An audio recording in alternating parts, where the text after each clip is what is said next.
that time of the movie? Like, Where did they poop? Did you see a bathroom? they probably had a chamber pot outside.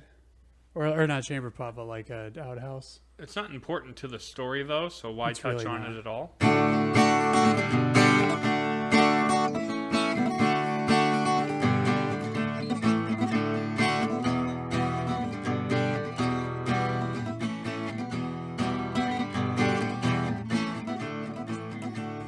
Yeah.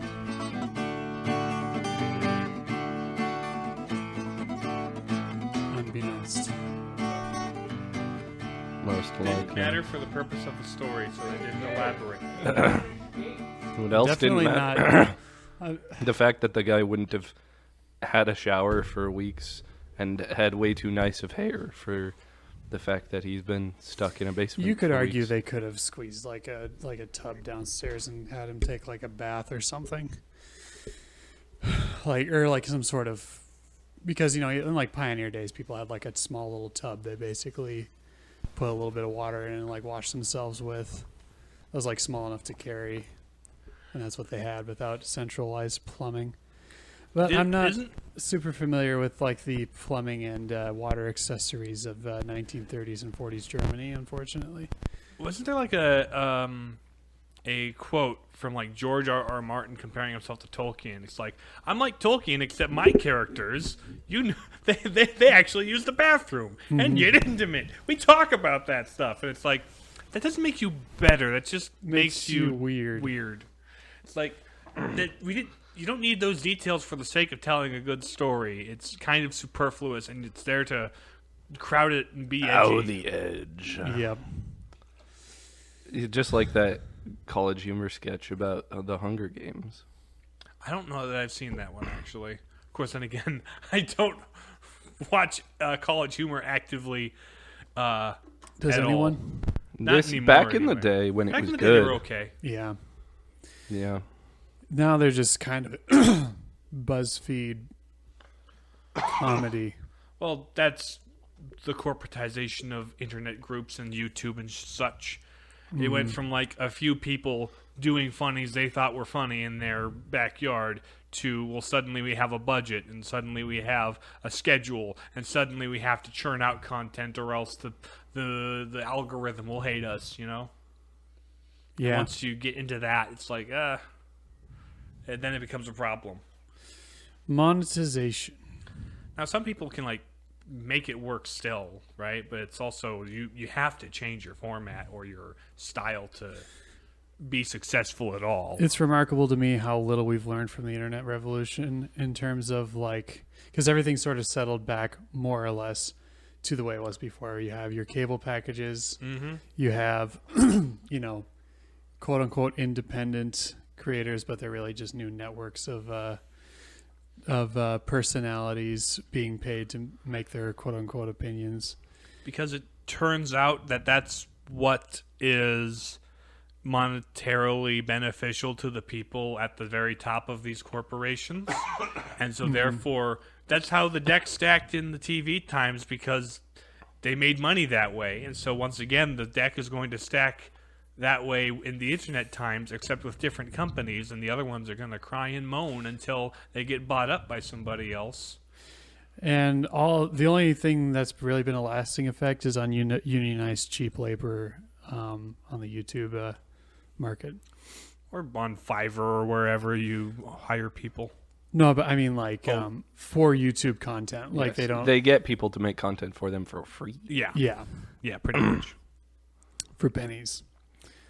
Because, it's doing the creators such a service, letting them. I mean, okay, there's obviously like the cost of servers and hosting web video and stuff, but in the grand scheme of things, YouTube has probably made lifetimes of money more than absolutely. the creators will ever see a penny of. Absolutely. As could theoretically be their right. But then, would it be the same user experience, for the viewer who doesn't create? Who knows? But I like to tell people that you're not an influencer, you're just cheap advertising.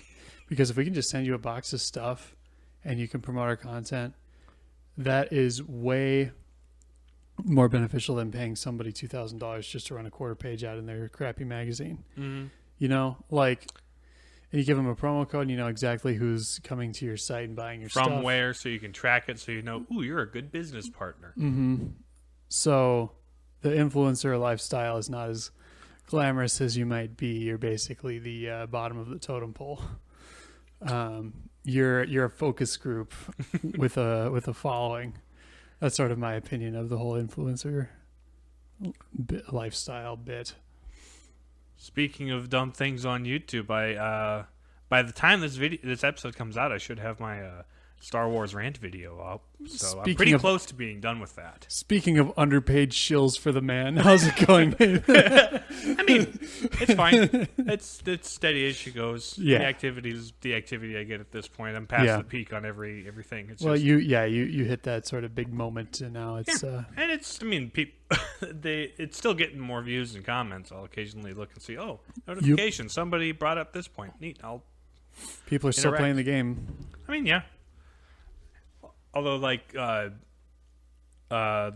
Cave Story one hasn't cracked 600 views yet, and I'm like, well, which is to be expected. But I mean, also, because Cave Story came out in, like, what? 2004, and also it's a very niche game in a very niche genre from a while ago. So it's like, yeah, it had a smaller target audience to begin with. Yeah. The thing about it is, like, I got to have a good conversation about it with your brother-in-law last weekend. Lovely. He was like, he really liked it, actually. So I was rather proud of that. And Oh, he liked the video, you mean? Yeah, the video. I mean, Gotcha. yeah. And like, it was great. I'm like, Andrew is the kind of guy where when you get a feedback from him on a project, it is very specific and very insightful and very just very intentional, right? He has a lot of unique insights, but like pithy ones that he brings to bear. And I find that fascinating about him. So getting specific praise on specific things that I either didn't put much thought into or was kind of proud of myself, it's like, that feels really reassuring, really nice. I feel real validated here. Yeah. We like validation here, except for parking validation, because that whole system sucks. Let's see, what else should I grouse about? I went hunting, but not for grouse. It was for ducks. It was for ducks. It was very cold. I missed Newman Center dance, but we did shoot some ducks. So, yeah, yippee! Yippee. Gosh, yeah. I'm just sort of these last few days, couple weeks, just been sort of mentally exhausted. Between busyness at work and like busyness and like personal life things going on, like every once in a while you just have that moment where you're just like, all right, here we go. This evening was a particular test of my willpower to just keep it all together, because there are certain noises that children make that penetrate straight to my amygdala no matter what. There's this, I couldn't figure out where he was, but it could have been a girl, I guess, but there was this kid at Mass this evening, All Saints Day, like was making a noise with their mouth that sounds like when you're sort of like strumming the teeth on a comb very quickly. It's a very particular noise, and it was being repeated over and over again throughout the entire Mass. As kids are wont to do. Yeah. I was just like, wow, okay, this is gonna be a struggle here. But we did it. We made it. What do you think the parents were up to? Yeah. How do you think they were at? Yeah. They did a good job, all things considered. Yeah.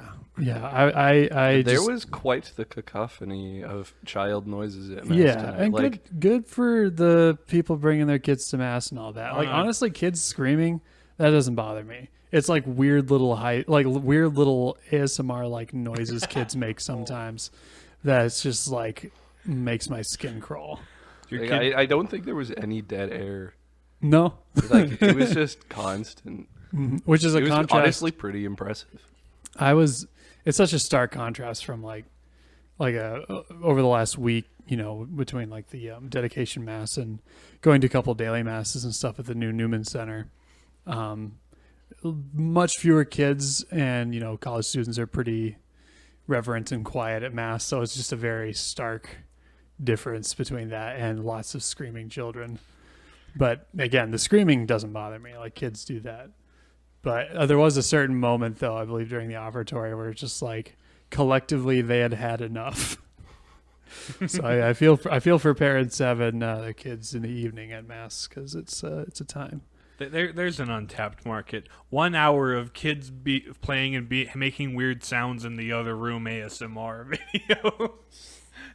It's Wow. like, Also, James has unlocked for us a new way to torment him.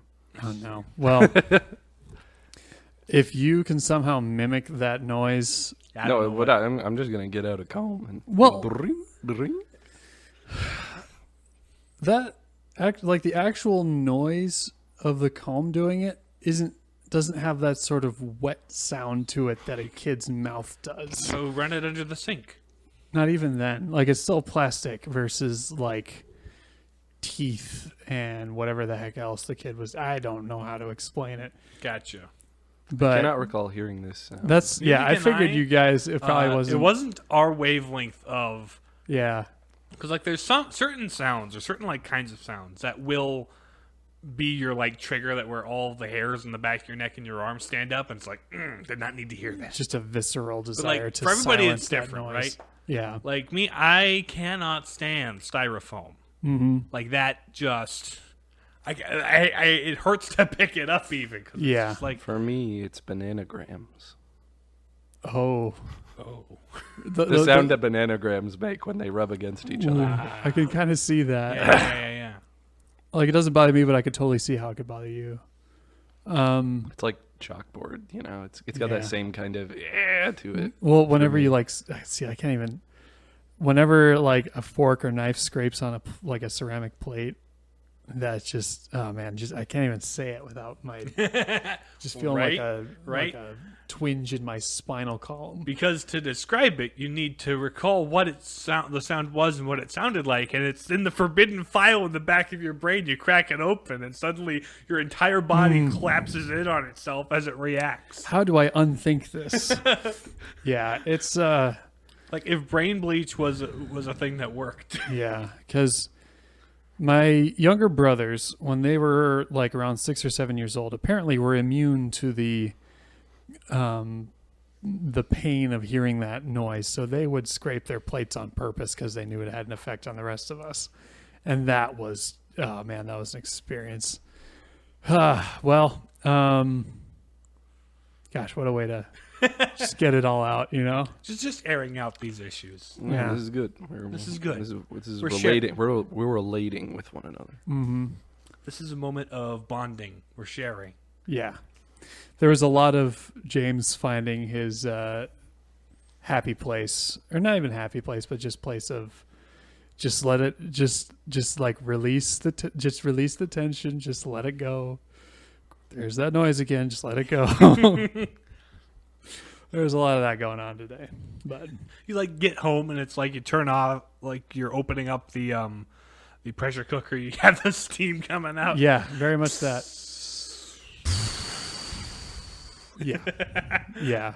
They're most of the time I keep a pretty even keel. Oh yeah. But then when there's like little things that just stack up over the course of a day, like one time when I worked at Papa Murphy's, it was actually it was like Halloween, I think, that or Valentine's Day, but they have like their special pizzas they do for those holidays, right? Like the heart shaped and the pumpkin shaped, and this particular location sold lots of those. Oh sure. So there was an entire day where I was like literally like a 7-hour shift. I was simply wrapping pizzas, like with a little saran wrap thing. I had it down good, and then like there's just like chaos going on throughout the day. And I get back in the car in the evening to go home, and it was just like sort of sit down, buckle up, sigh, and just go for like a solid 30 seconds. I was like, okay, now I'm good. And then I drove home. And start singing ferrets. Yeah, actually, that might have happened. And, yeah, that's a very oddly comforting, screwed up song to sing to yourself when you're perturbed. There's something relatable about it. Yeah, It expresses the built up angst of There's nothing quite like singing that song in an empty Catholic school in the middle of the summer. That is an experience. There's nothing quite like singing that song in a Walmart parking lot Yeah. after a 9-hour shift. There's nothing quite like singing that song. Yep. There's nothing quite like singing that. There's nothing quite like it's quite like singing. There's nothing quite like. There's nothing quite. There's nothing. There's. Speaking of tired bits, we're the Palladium Papists. I'm James. Nathan. And I'm Riley. Yeah, we got a philosophical for you today. We're doing. I don't even remember the name of the director. Thief. The Book Thief. In a world where one man will decide whether to pull a lever and kill one man, or not pull a lever and allow 5 people to die, find out in Philosophical.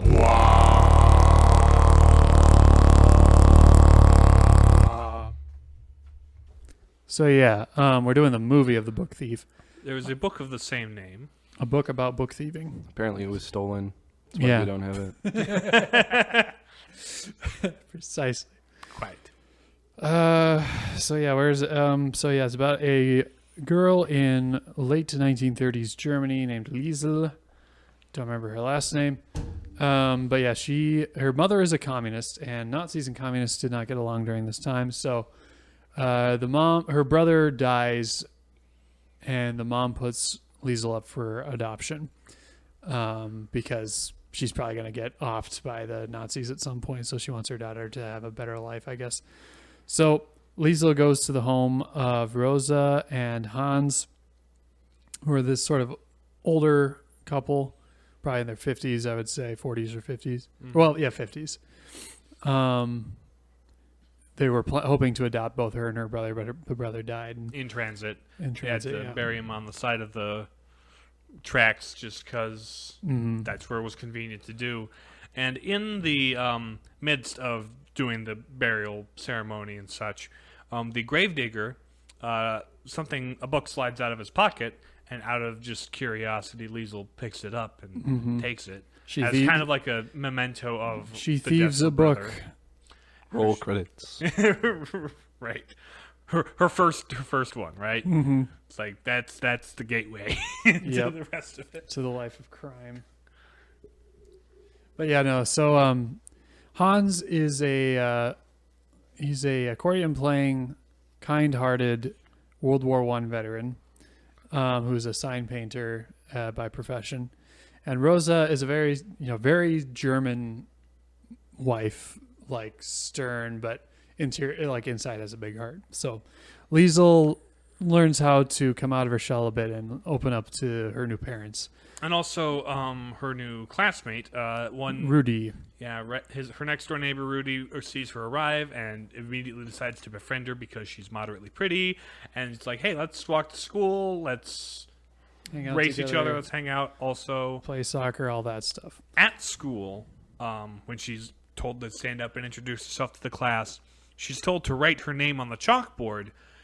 And she promptly writes 3 X's because she is illiterate. Mm-hmm. She has never been properly taught how to read or write. So that's a bit of a point of ridicule that the children like to tease her about at first.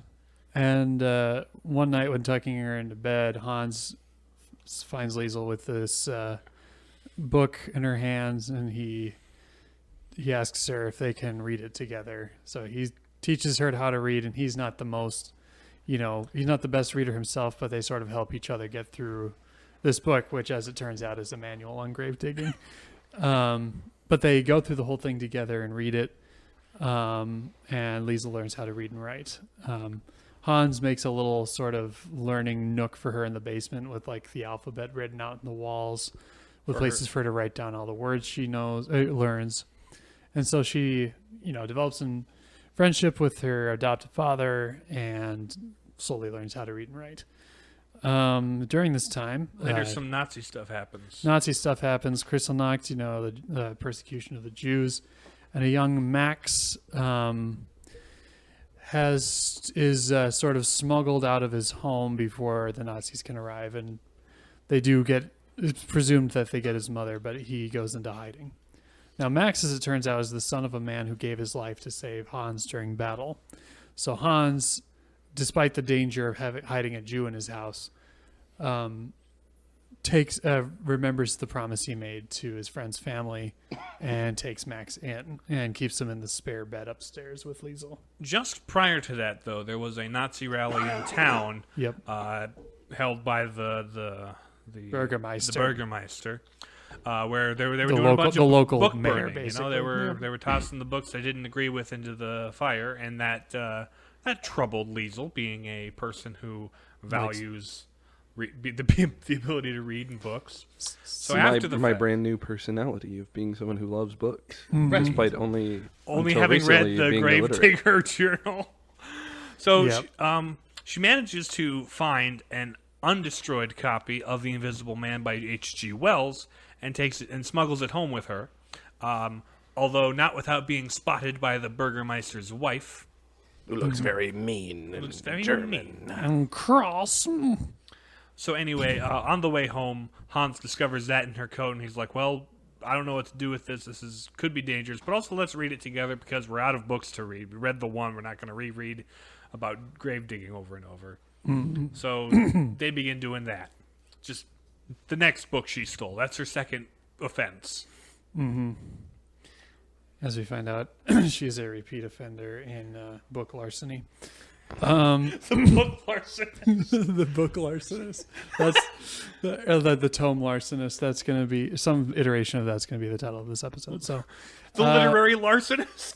because there's an extra mouth to feed in the house with Max in hiding, and less work for Hans as a painter, Rosa starts doing laundry for people around town, including the Burgermeister and his wife. So Liesel has been put in charge of taking the clean clothes and stuff over to their house. And so as she is waiting to get paid for bringing the washing back, the Burgermeister's wife sort of takes her aside and is like shows her their library, which used to be the frequent haunt of, well, not haunt, I guess. Well, maybe, but which used to be the favorite place of their late son, who also loved books. And so the Burgermeister's wife is like, anytime you want to come over and read books with me, let's do that. So Liesel, she made a bit of a habit of that, delivering their laundry and then taking some time to read a book from the shelf there and then run back and stuff. Yep. As Max and Liesel develop a friendship and learn more about each other, and Max encourages Liesel to open up her mind and use the words she's learning to express herself in the way she sees the world.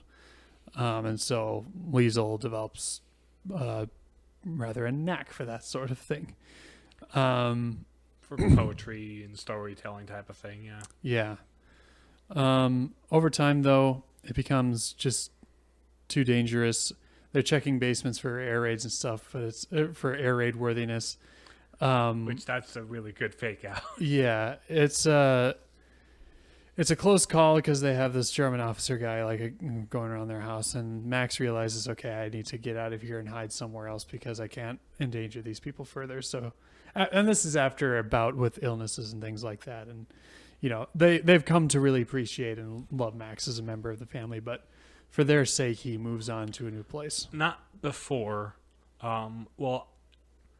much earlier in the story, he brought with him a book when he first arrived. Mein Kampf. Yes. He brought himself a copy of that famous book by a famous failed painter. Yep. He, I believe, had it with him as sort of a cover, Yeah. if you will. But in the basement with nothing better to do and finding a bunch of painter's tools, he basically whites out the entire book and gives it to Liesel as a Christmas present and says, fill this with your beautiful words. Mm-hmm. Because as long as you write and you have the words of life, we can still be friends type of thing. Mm-hmm. So yeah, she's got a diary she totes around now that Max is gone. Mm-hmm. And Rudy happens to come upon her secret, but being a good friend, keeps the secret and helps them hide Max. Helps them warn the family so they can hide Max in time before like the basement inspection. But even under penalty of getting beat up by the school bully. yeah, Hans, in an attempt to defend a man who is accused of being a Jew being taken away, is punished by being conscripted into the army, even though he's a veteran and all that. At this time, the movie says around 1943, you were starting to see old men and young boys be taken into the army because people are the soldiers of normal fighting age are dying in large numbers due to the war. So anyway, Hans gets taken away to battle, and I believe his truck gets like flipped over by a bomb before he can really be deployed. It seems like so he's injured and he's sent home. But speaking of bombs, because of an error on a map, their entire neighborhood gets bombed by the Allies. And so Hans and Rosa and Rudy and his whole family die, and basically Liesel's the only person left. Because she was in the basement rewriting her book. And fell asleep writing her book, yeah. And so she's taken in by the Burgermeister, the Burgermeister and his wife. It was more the wife's idea. The wife's idea, yeah. The Burgermeister didn't care for her very much and sort of kicked her out. And she still quote unquote stole books from the library every once in a while to read to Max while he was sick one time. But fast forward a couple years later, and more than a couple. It was 1943. The thing says 1945. As the war is over, the Americans are occupying Germany. Liesel is working for Rudy's dad, who's returned from the war, and he's a tailor. And Max, now a free man, comes into the shop and greets Liesel, and she lives happily ever after as an author. It's not clear if she marries Max or she marries somebody else. Or doesn't matter at that point. Yeah. So she became a famous author and lived a very full life. Yes. And that's the end of the movie. So, generally speaking, there's like stuff we skipped over. Obviously, we're trying to work cool on the stuff. synopsis thing. Right. So I guess what do we like cool about things. the Book Thief? I like that it's narrated by Death. Yeah. Death himself is a character in this story that is the narrator. He's like the Gonzo in the Christmas Story, but without any sort of... Right. He's also the narrator in the book, as I understand. Yeah. And it's just kind of funny to get his like weirdly poetic perspective on the life and death of humans, where it's... Right, and we were discussing this as I was bringing him back home last night. Like, sort of... I feel like the movie could have done more with Death, because Death... his narration seemed rather interjectory and not like woven as tightly as it could have been with the story. Which, when you're reading the book, obviously it would be a lot more woven since he's the perspective the story's being told from. Mm-hmm. But the movie kind of paid lip service to that, but didn't go as in depth as they could have. Mm-hmm. Nor did they even use the time they gave Death particularly potently, in my opinion. Yeah, I found some of the passages potent, but more of them cheap. And had they given him time to, better develop as a voice in the story, Right. they would have had more opportunity for him to establish through lines of his character, as opposed to just being the occasional quip here and there about the lives of mortals. Mm-hmm. And again, there were some passages that were really quite powerful, but it was just, it felt a little whimsical and out of place. Yeah. Yeah. Vague, sort of bookish, artsy person vibes out of this one. I believe it's one of the Book Thief is like one of those books, like Harry Potter and some other things that like the rather bookish types seem to latch on to from my very cursory experience. But not without merit. It's a very interesting story. It focuses a lot on expression and the power of words to express oneself, in spite of circumstances and difficulty. And No, yeah, and, points out the fact that such expression is what enables one to, or part of what enables one to make it through such difficulty. And To remember what's worth living for, to remember all the good that's part of one's life. and contrast that with the Nazi book burnings and things like that as a movie very limiting that kind of expression. mm-hmm. Just shoehorning everybody into one mode, and not even really a mode that is their own. It's kind of imposed upon them from without. Mm-hmm. Mm-hmm. But nonetheless accepted by a great portion of the Because society. it has its compelling aspects, Mm-hmm. like that sort of rah-rah nationalism obviously works, and it's worked numerous times throughout history, and there's something really powerful about that shouldn't be ignored. One thing, this movie being from the perspective of German civilians during World War II, is that the events of Hitler's rise to power and World War II happening are just simply life happening to people in Germany. It's not, I mean, there's certainly like scary moments and like elements of excitement and danger, but from their perspective at the time, it was, just the latest thing going on for them, Mm-hmm. It's easy to look back at the Second World War and the rise and fall of Nazi Germany through like this very almost mythical, well, not mythical, but like a narrative lens where like this was a circumstance in which people found themselves and still lived their daily lives. You still had your well-meaning good family like Liesel's adopted family, having little intimate moments like building a snowman in the basement and celebrating a simple Christmas together despite the hardship, or little things like that here and there.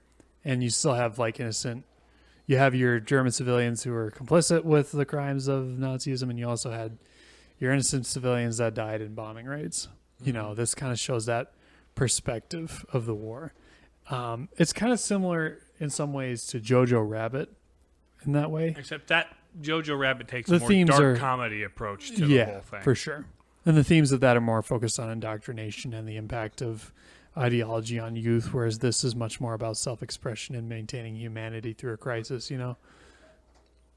And what was the line she said to Hans at some point where it was like, we're something about like we're just human, right? Mhm. Or we gotta. Oh, there was something. Man, why didn't I write it down? But it was like talking about the persecution of Jews and stuff, and her experience with Max and their concern for him being gone. And it's like, was what Hans was concerned about, like what he did endangering his family and such like that. And she's like, what we did was just be human to him. Mm-hmm. We weren't It's like, why did I do that? Maybe you had to. right. That's sort of allowing that human impulse to come through. Just being a human decent in a not particularly decent time of history, Mm-hmm. and how kind of radical and extreme that was. Right. Yeah, one of the things I really like about this movie is, James and I were talking about this last night as well, just like what is self-expression, and kind of the way it presents self-expression as, in I think a good way, Mm-hmm. because self-expression only really finds its home and is effective in a relational context. Right. And like, it's not just her spitting words at a wall, like she's in relationship with another human being. Mm-hmm. And Max too being, he's Drawing that out of her. he's not only, he's portrayed as someone who is well read and erudite, and he is able to receive the expression that Liesel gives him and like connect to it and experience the world that he's unable to 'cause experience right now has because her he's in a narrate her basement. day to him because he's stuck in a basement and can't see outside. So And she he's like, describes, yeah, that image really clicked for me. Like I saw that the moon is a silver oyster, the sun behind the clouds was a silver oyster. And he's like, yep, I can see that. Thank you. And it's just like that expression and the reciprocation of those ideas being presented, like, affirms the expressive quality in the one who expresses. So it really highlights the importance of relationship and self-expression. Similarly, there you've got Hans with his accordion, which was a gift from Max's family, because it was Max's father's. So already there's a relational thing there with him, his instrument, and his music. But also, he plays music to connect with his new daughter when he overhears her singing herself a lullaby because trying to cope with her new situation. Or playing Stille Nacht on Christmas with his family. Or playing a song in the bomb shelter bunker to put the people at ease and raise their spirits and give them something to hold on to in this something that Lisa time of imitates terror. with her capability by telling a story to the people in the bomb shelter later when Hans is away.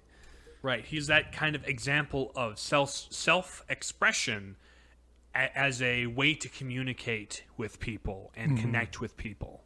Yeah.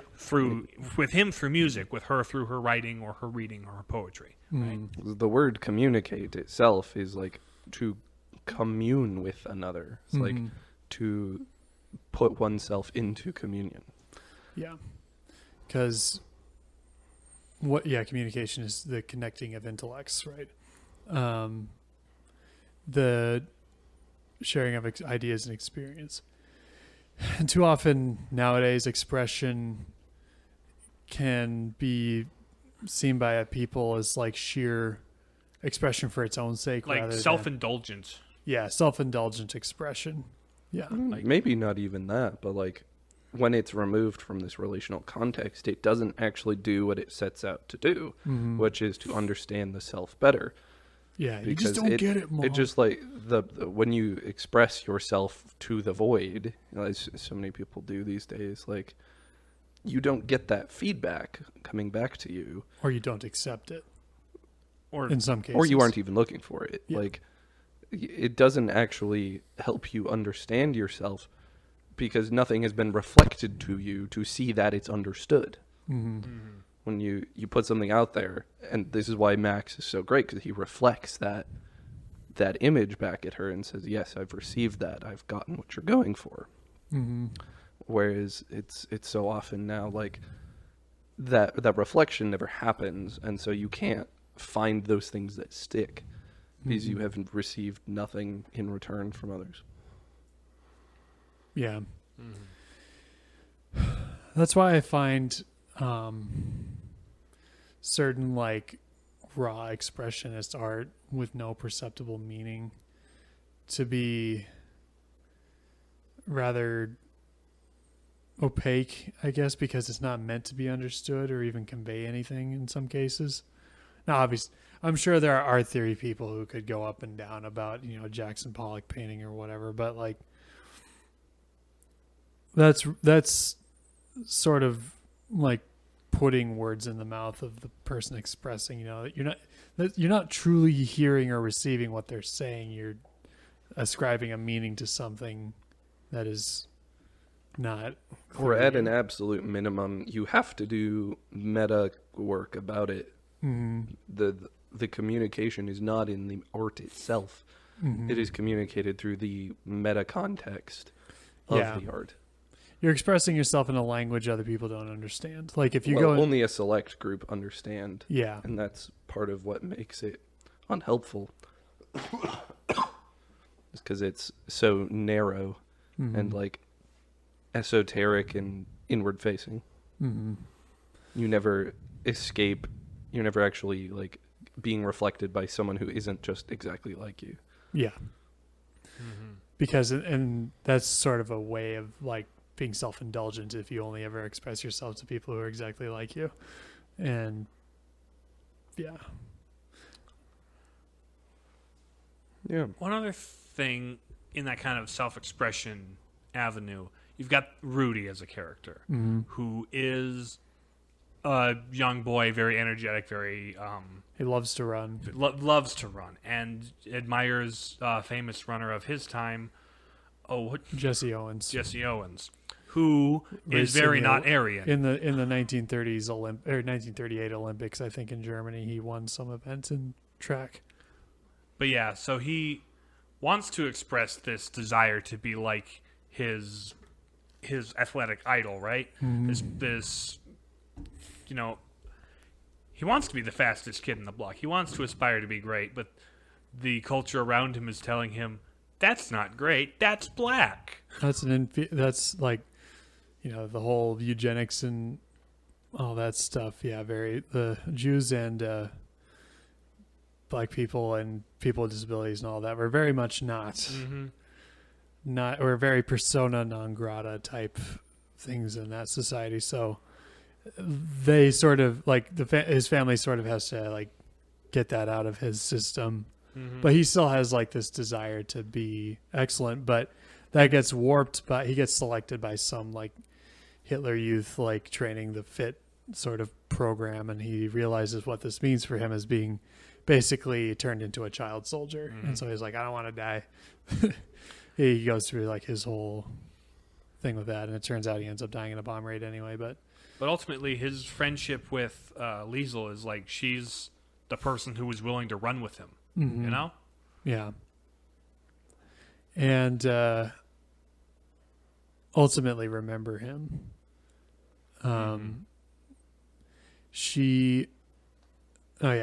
We're no experts on Jewish theology or anything, but there's sort of this moment where Max is explaining how like God breathes a word into us, that their words keep us alive or something like that, which I think is like a sort of roundabout way of explaining It's logos. a little bit of a Hollywood fluffy, flighty way of explaining it, but there's something to that concept. Yeah.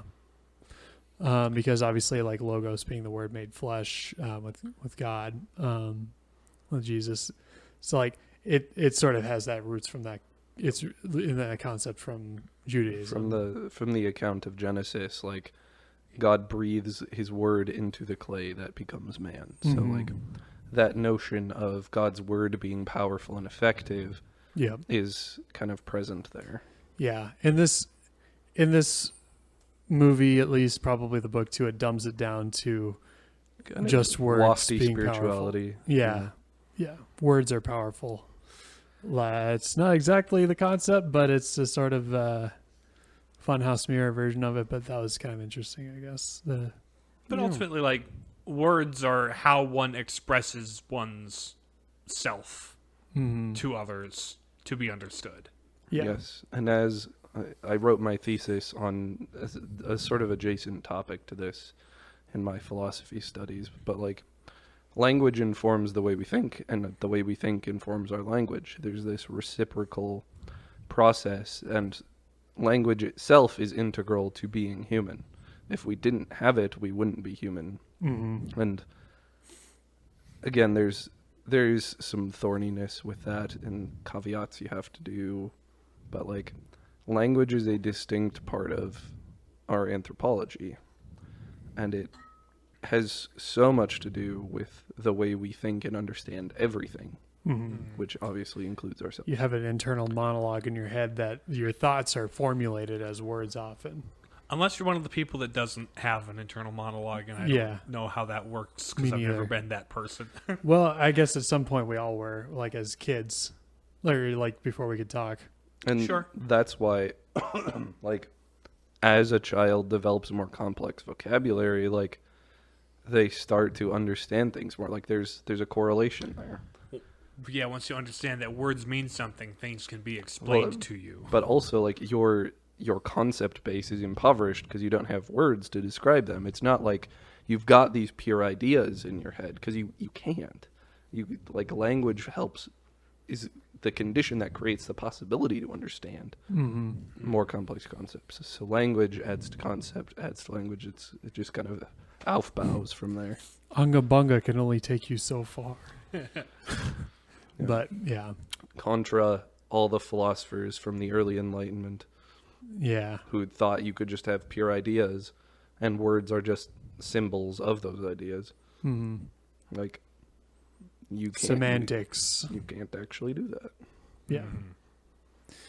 Now, it's true that there are concepts that exist apart from the symbols that represent them, but you, as a human being, you need those symbols to understand the concepts. Like that is... Well, the concepts don't exist. The realities which the concepts point to exist. Yeah, that's what I mean. That's an important layer of abstraction, but yeah. also too deep a philosophy for this episode. Yes. Let's see. Well, I suppose we could talk about the transcendentals now. So, Inspires. truth. What is true in the book Thief? Words are powerful Mm-hmm. in a myriad of ways. Words help us to facilitate communion with one another. Mm-hmm. Words are, God's word is powerful and effective, as I said. And it is God's word that suspends everything in being and gives us the promises that he has made. Promises and giving one's word as like that's sort of a recurring motif in the film too, with like Hans making a promise to Max's A man's dad. only as good as his word. Yes. Is what he is. And Liesel having to give her word that she won't reveal Max. And same with Rudy. As opposed to the mean kid who bugs them both, is just he only uses his words to inflict pain, that sort of thing, or those who use their words in the Nazi regime to inspire people to commit acts of grave evil. Words, have power to them. Communication is key to our humanity Mm-hmm. in a way. And whether it's to lift one's spirits or to reveal one about oneself or to inspire a group to follow you into a battle and death, Mm-hmm. It's like... It's really more manipulative than it is inspiring. Yeah. Right. But the reason why that's effective is because it's such a It fundamental... pulls on something communicates very fundamental. Something, Yeah. Let's see what else. And in order to... You need to learn how to read in order to read, right? Mm-hmm. So, you need to... It makes a point of, Liesel seeks out more to read to inform her so that she has more words to express herself so she can learn more words to read. It's that kind of cycle of the more material you have to work with, the better your understanding will be. Mm-hmm.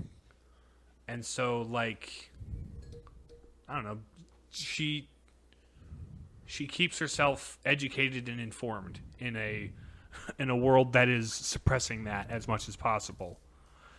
Although that isn't to say don't be careful of what you read or mindful. Right. But also you can't know something you haven't experienced. There are certainly types out there who believe just simply reading, acquiring knowledge from all sources, it's good of itself. Not necessarily true, but all that is well said is ours by right. What's that? All that is well said is ours by right. Yes. Mm-hmm. I forget who said that. I think it was Justin Martyr, but Mm-hmm. yeah. Yeah. Where truth is found, truth is won. Definitely. Yeah. Goodness, what is good in the book Thief? Hans and Rosa, Hans, especially Hans. Hans. Yeah, Rosa has that kind of rough, mean-spirited kind of attitude.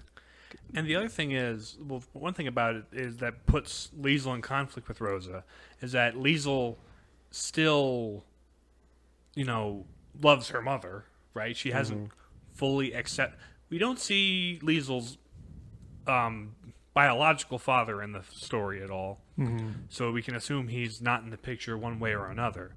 So she kind of immediately latches onto Hans as a father figure. But for Rosa, it takes more time and convincing. She tries to write letters to her mom, but they don't know where she is, and they're not sure even if they sent it, the letter would get there.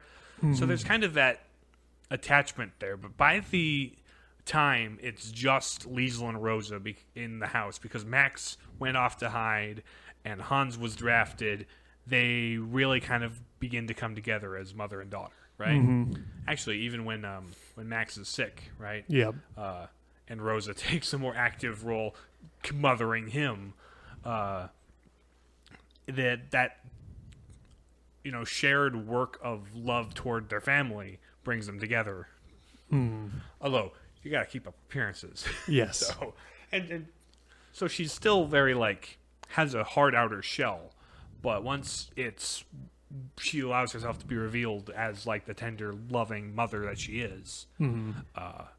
She fits great. very well that German mother archetype. I will say that having grandparents and relatives very much with that sort of mentality reminds me a lot of my grandma. I mean, I was the grandkid, so I always got the sweet side, but but hearing stories about growing up, I can definitely see the German coming through my grandmother. Another thing that kind of struck me first time when I watched the movie is when she first arrives at their house. They have 2 beds set up in their attic because they expected her brother to show up, but he didn't make it. So there's a shot where she is in the larger bed and the smaller bed is empty, kind of highlighting that hole in her life left by her brother. Later in the film, when they take Max in, they put him up in the small bed while she's in the larger bed. And over the course of the story, Max becomes very much a brother to her. He fills that to the point missing where hole in her life. when he's that a sick and brother- delirious and she's reading to them, she places a picture she has of her brother on his chest, I guess. in his pocket or something like that. Yeah, in his pocket or whatever, to as sort of a symbol of her. She adopted him. Yeah. Essentially. So that was visually in the storytelling and thematically that's, I don't know, that stuck out to me as he was without a family, he left his mom behind, she left her mom and brother behind, and Hans and Rosa never appear to have had children for whatever reason. And so I don't know, this spirit of adoption that permeates the whole story, Yeah. that's just good. Yep. And even at the end, when she meets the Burgermeister's wife, who lost a son who loved books. And so she opens up her heart and her home and her library to this little girl that loves books. And eventually she comes to fill that spot of her missing child also. So just a lot of just adopting people in crisis. Yep. Can it run Crisis? I don't think so. All they had was the Enigma machine? Yeah. That doesn't run Crisis. But it could run Doom. Oh, He could probably run Doom. Running Doom on the Enigma machine. see, if you'd said Wolfenstein, that would have made total sense. But anyway. I bet someone's done that. Yeah. One of those, room-sized mainframes.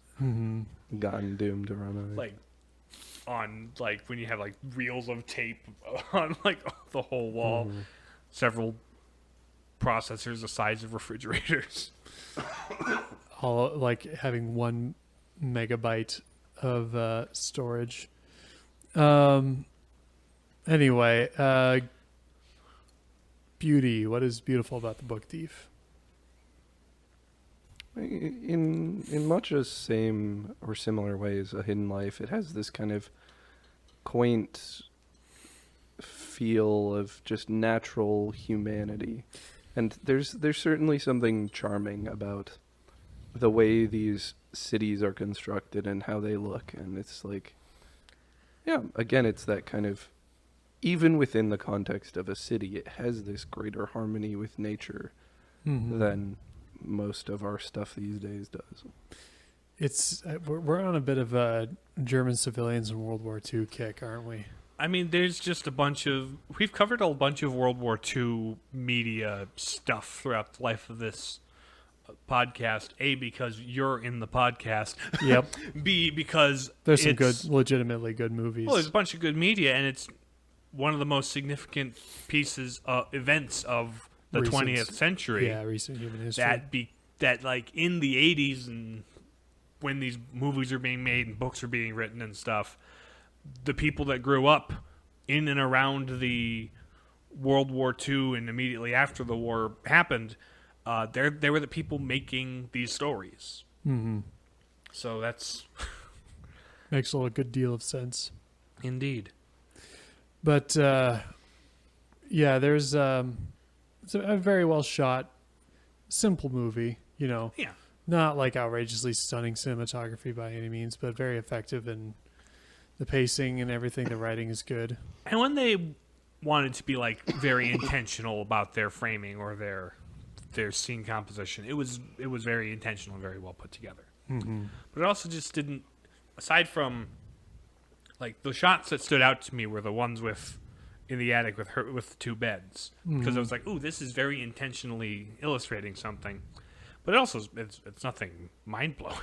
Right. And the music is simple and kind of background as well. Yeah. Yeah, unity, what brings it all together? Communion. Communication and communion with community. Yeah. Mm. Understanding what's worth living for and being able to hold on to that and express that. Mm-hmm. Because Liesel, when Max is like sick to the point of death, like she uses that idea of breathing life into someone with words, and she's constantly reading books to Max, I guess, in his delirium to try to keep him grounded in the world. And ultimately, in doing that, she made, and he can hear her the entire time in this coma, right? But she created a community with him that was that was life giving. Community is life giving. Yep. That is it. That's its nature, because it is of God in that way. Well, you're giving of life, your life. You're sharing a life with one another. Mm-hmm. So, like, yeah, in that sense, her communication with him, her being with him in that time, saved his life. Mm. Yeah. Also, lots of literary library larceny. Yeah. Gotta take the L. Take the L on that, Liesel. Liesel's library larceny. L plus ratio. Get owned. Small German child. Yeah. Anyway, Anyway. I guess that's all we got. Thanks for That's what we listening. got to say about it, yeah. You can, You can find us on the thing you're not listening to right now. if if you're listening Apple to us, there's Podcasts another and thing you- Spotify. You can email the palladiumpapist@gmail.com. Please if you do. so I Please like do. requests. Requests are wanted to fun. do requests. We're still finding stuff to talk about, but helpful suggestions now and again would be nice at this point. Yeah. We're working through it. I guess we'll talk to you again in the next episode. Bye. Bye.